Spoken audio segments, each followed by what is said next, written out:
welcome back to my channel. Hope you're all doing well out there. And today we're going to head back to the year of our Lord, 1999, for a remake of a classic Universal monster. But before we do that, do me a favor, like, comment, and subscribe. Subscribe. I greatly would appreciate that. Also, as always, a shameless plug for my TeePublic store. The link for that in the description box below. And as I said, we're going back to 1999, folks, for the remake of The Mummy. The Mummy came out May 7th of 1999. It's rated PG-13, 2 hours and 4 minutes long, had a budget of $80 million, and upon release that May, made 157 in America and 417 worldwide. So this was a huge hit for Universal and for Stephen Sommers, who wrote and directed this film. He was just coming off of the disappointing box office of Deep Rising in 1998, although I do like Deep Rising, and I saw it in the theaters opening weekend when it came out. It was me, the girl I was dating at the time, and about 3 other people. And right then and there, even though I was in a smaller area, I figured that's not a good sign for that film. But I saw this opening weekend in May of 1999, and the theater was absolutely packed. In this film, we got Brendan Fraser as Rick O'Connell. We got Rachel Weisz as Evelyn. We got John Hannah as her brother Jonathan. And we got Arnold Vosloo as Imhotep himself. And right in the beginning of the film, we get a voiceover, and we're showing Imhotep and doing some things that he shouldn't be doing, and then he gets mummified as punishment. And then we fast forward a little bit, and we see Rick O'Connell and his men outside of Hamunaptra. And later on, he gets arrested. All of his men get killed. He gets arrested, but he knows there's something out there underneath the sand.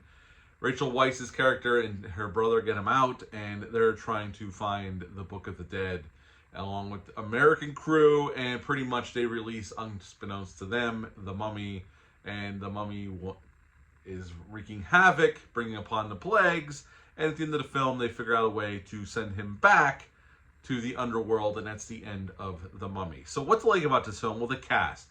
Brendan Fraser is great here as the action-adventure hero. His career had been building at this point.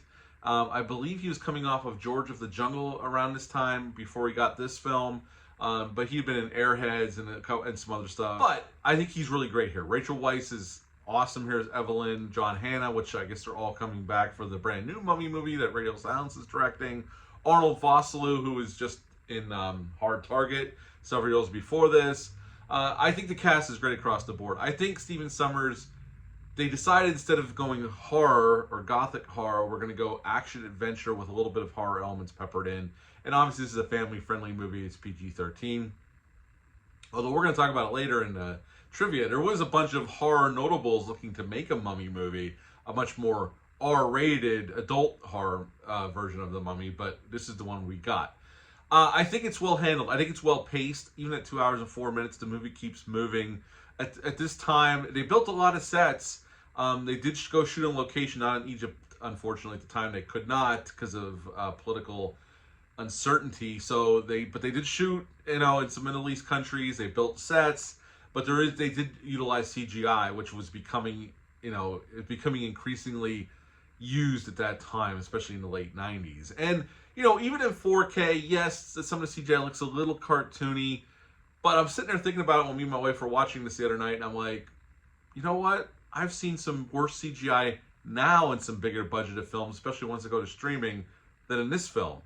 That just tells you the sad state of our CGI at this moment in time. I think we already peaked, and now we're on the downslope. We still get some really good stuff, but we get a lot of mediocre CGI. And I know, a lot of these departments are overworked and understaffed, and I know, CGI, the folks that do that stuff are artists, and there's a lot of times they don't have enough time or the manpower to do it properly.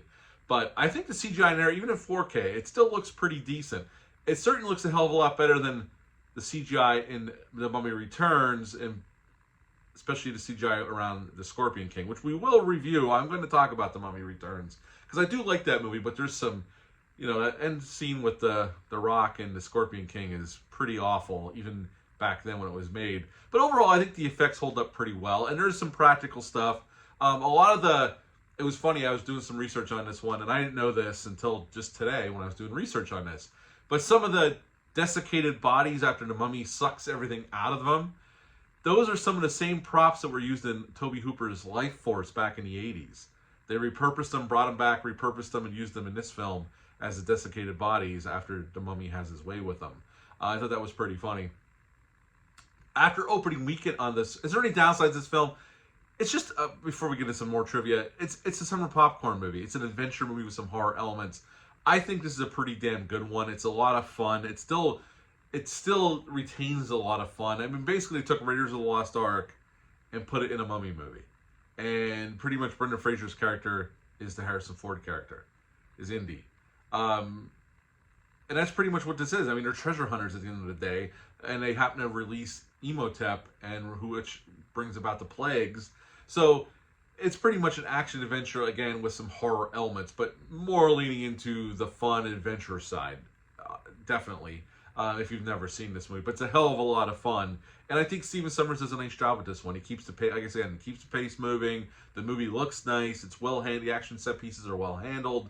There's no complaints in that department. This is summer blockbuster filmmaking at its finest, and I think it's a damn good movie. I'll rate it in just a moment. Universal Studios, at their opening weekend, called Stephen Sommers and told him, we need a second one. We want a sequel because it opened so well. I remember this being a really surprise hit that year. I don't think they were certain how it was going to go, but it was a huge hit, and it spawned a ride at Universal Studios, which I liked that ride quite a bit.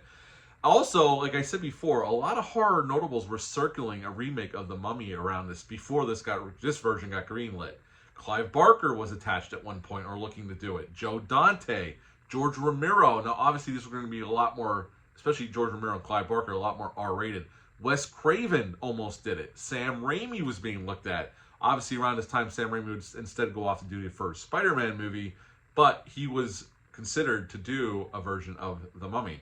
And there was even other directors, but those are some of the ones that I thought were pretty notable to bring up. And it definitely would have been a much different movie than what we got. But at the end of the day, I really like this movie since I saw it opening night back in 1999. It's a movie I've owned on VHS, DVD, Blu-ray, and this 4K. This 4K looks great. If you don't own it on 4K, it's definitely worth the upgrade, and you can get this fairly cheap on Amazon if you keep an eye out on it. But at the end of the day, I really like this movie. Summer blockbuster, man, with a little bit of horror sprinkled in. I would give The Mummy from 1999 a 9 out of 10. 9 out of 10 for The Mummy from 1999. 9 out of 10 for The Mummy. What are your thoughts on this one? Leave a comment down below. Let me know. Hit the thumbs up. Hit the subscribe button. Share this video. I greatly would appreciate that.